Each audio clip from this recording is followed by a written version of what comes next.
C'est lors d'une balade, tout à fait au hasard, que nous allons tomber sur ce lieu. Vu l'immensité du site, nous décidons de faire une petite visite. Celle-ci va durer presque 3 heures. À ce moment-là, nous ne savons pas ce que nous allons découvrir ni visiter. Ce n'est qu'une fois repartis que nous allons faire des recherches sur ce lieu et découvrir qu'il s'agit d'une ancienne filature.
Nous nous trouvons dans le bâtiment où se trouvaient les bureaux administratifs de l'entreprise.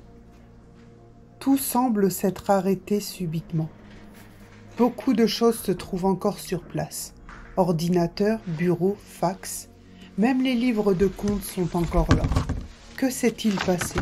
Pourquoi cette entreprise est-elle fermée? Qu'est devenu le personnel? C'est ce que nous allons tenter de découvrir.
À peine entré dans le bâtiment, je vais vite me retrouver dans une situation que je ne supporte pas.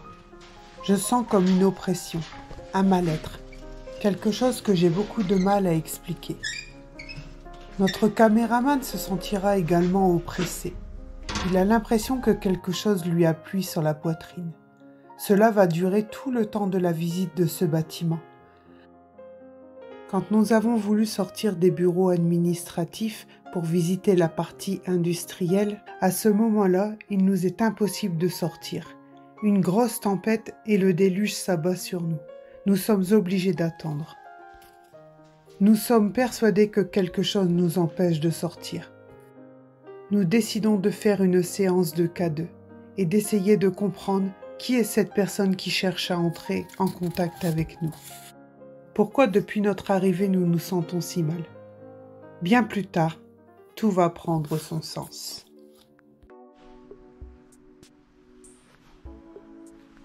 Est-ce que vous êtes un homme? Touchez le K2 si vous êtes un homme. J'ai entendu du bruit tout à l'heure par là. Est-ce que c'était vous? Touchez le K2 si c'était vous. Touchez la boîte noire.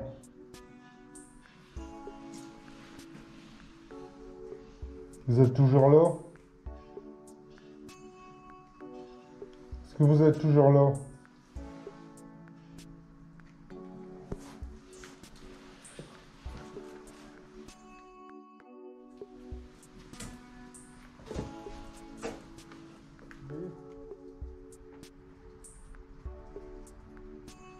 Vous êtes toujours là?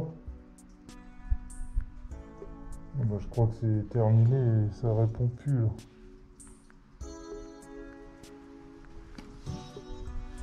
Avancez un peu par là.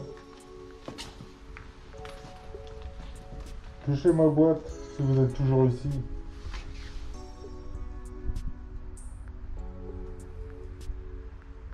On va retourner par là.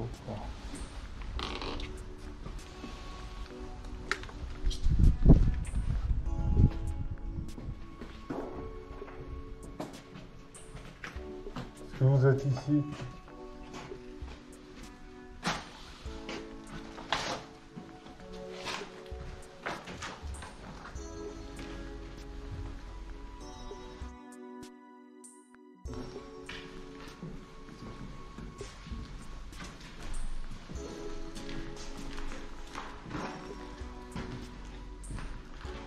Quand je suis sorti d'ici, ça a fluctué.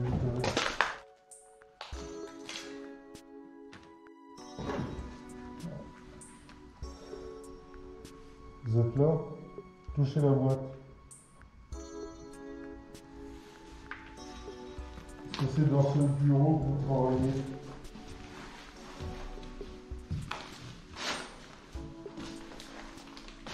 Est-ce que c'est votre bureau ici? Touchez la boîte noire si c'est votre bureau.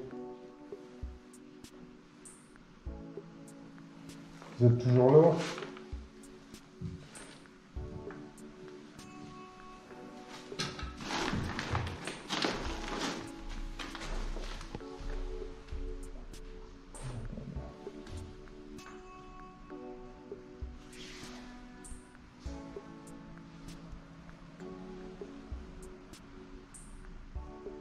C'est pas le courant.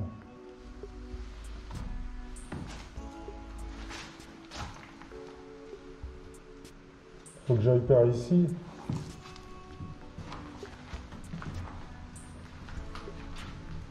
Je dois monter l'escalier. Parce que je dois monter l'escalier. J'y vais.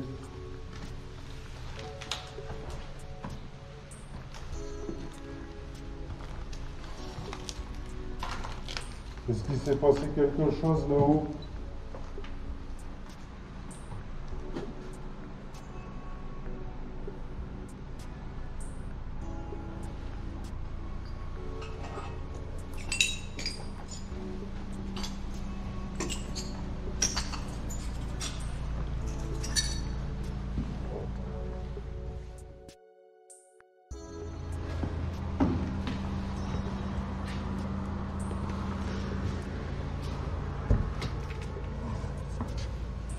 Est-ce que c'est ici que je dois entrer? Est-ce que c'est ici qu'il s'est passé quelque chose? Touchez le code.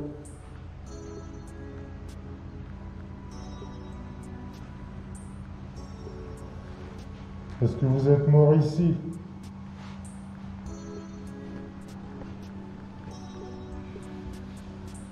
Est-ce que c'est votre endroit de travail, cette pièce? Clairement, c'est ça.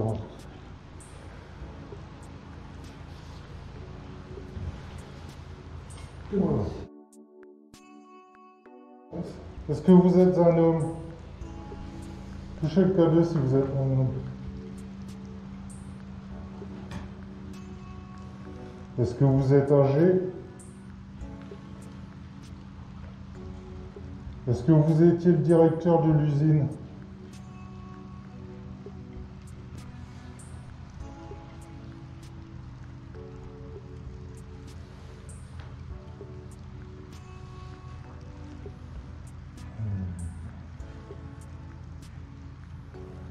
Est-ce que l'usine avait des dettes? C'est pour ça qu'elle est fermée, cette usine? Touchez le K2 si c'est pour les dettes.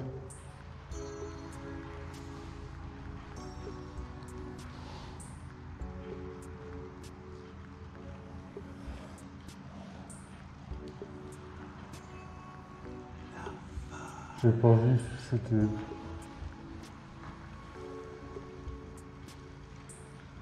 J'ai vu tout à l'heure des livres de comptes.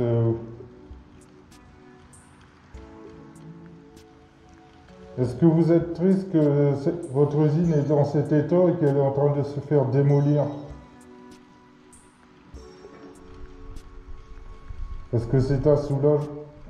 Est-ce que c'est un soulagement pour vous alors?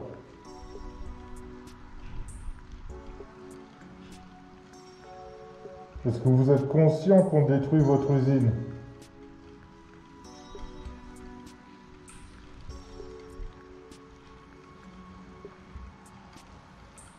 Est-ce que ça vous attriste?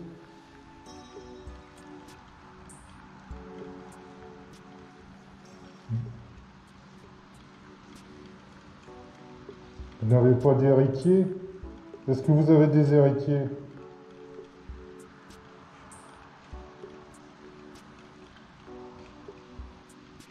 Arrêtez de toucher.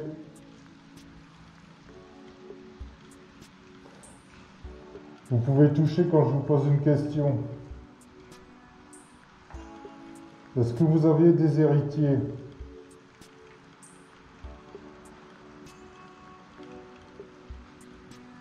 Ils n'ont pas voulu reprendre l'usine?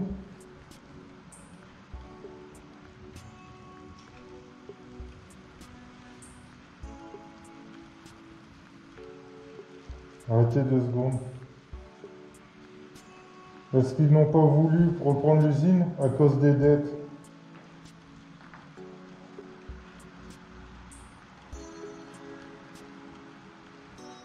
Bon. Je dois partir, donc je vais vous laisser et je vais vous demander de ne pas nous suivre. À la fin de la visite, nous découvrirons cette plaque, cet hommage à ce monsieur, qui je pense est bien la personne avec qui nous sommes rentrés en contact.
Regarde, c'est de la laine. Ça, c'est de la laine. Ça, c'est des pièces pour sécher. Regarde. Ils mettaient la laine là-dedans et ils faisaient sécher. Regarde, tout ça, c'est la laine.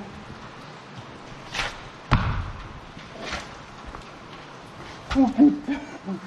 Regarde. T'arrêtes? C'est dur encore. Ouais, et viens voir, il y a toute la laine là, collée à la porte. Regarde. T'as vu? On est plus rempli les voitures. Ouais. Je pense que ça séchait. Putain.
Il n'y a rien pour bouger. Combien? Oui, combien?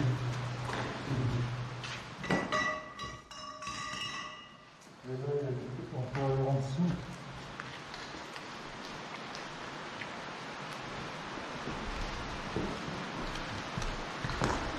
On peut aller en dessous.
Attention, il y a une bruit.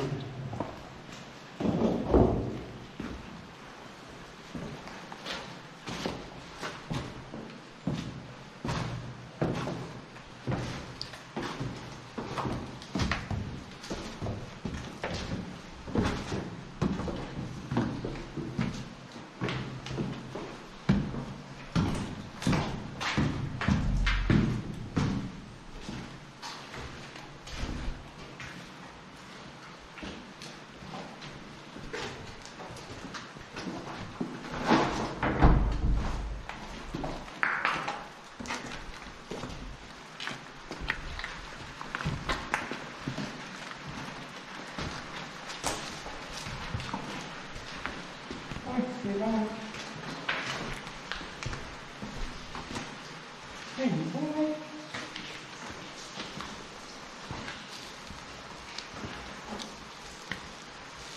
Je vais pas m'en manquer.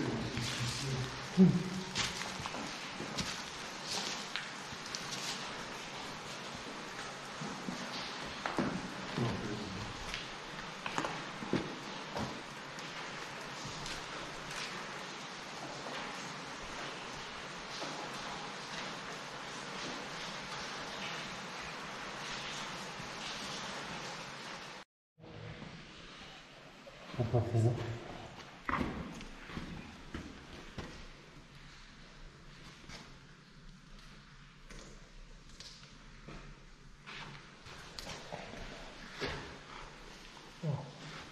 De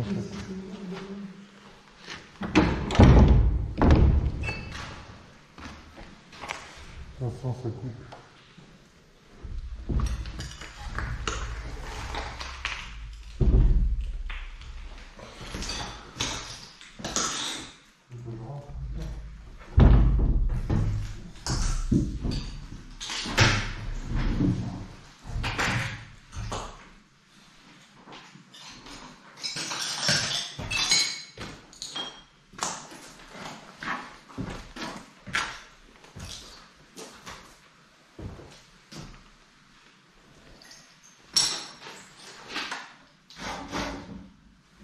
C'est en physiologie.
Un mètre 76.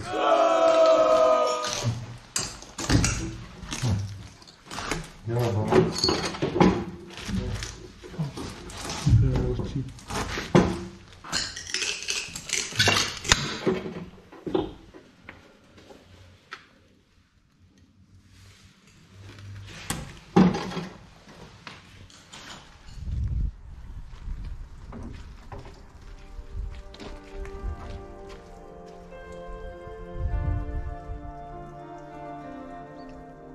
Filature construite en 1928, sinistrée pendant la Seconde Guerre mondiale, elle a été rénovée et agrandie en 1947.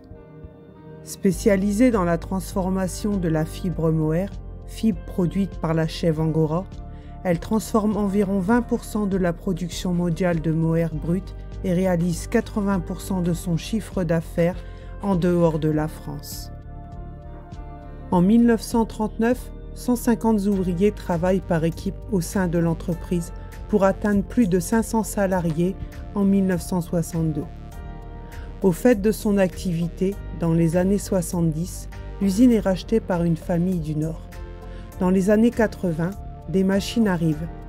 Elles feront le travail de 3 ouvrières. Au fil du temps, le velours de mohair est de moins en moins utilisé et surtout les clients disparaissent. Sa production mondiale a chuté de 35 à seulement 3,5 millions de kilos entre 1985 et 2008. Cette mauvaise conjoncture aura eu raison de la filature. L'entreprise n'a pas d'autre choix que de fermer ses portes. Pas moins de 80 salariés vont se retrouver sans emploi. Elle fermera définitivement ses portes le 31 décembre 2008. Une grande partie du matériel ainsi que les machines seront mises à la vente. Encore présente sur quelques marchés, elle délocalisera en 2005 une partie de ses activités en Bulgarie. Mais cette stratégie ne lui permettra pas de se redresser. L'entreprise n'a pas résisté à une demande en chute libre et à la concurrence des coûts de production et de main-d'œuvre moins élevés en Afrique. Elle fermera son usine bulgare en août 2008. Démolition du site est en cours. C'est en toute discrétion que les engins de chantier ont commencé à découper les bâtiments de béton gris, des ateliers et des bureaux. Le nouveau propriétaire avait racheté le site en 2015 avec le projet d'y aménager une zone logistique. Pour l'heure, aucune date de fin de chantier n'a été évoquée.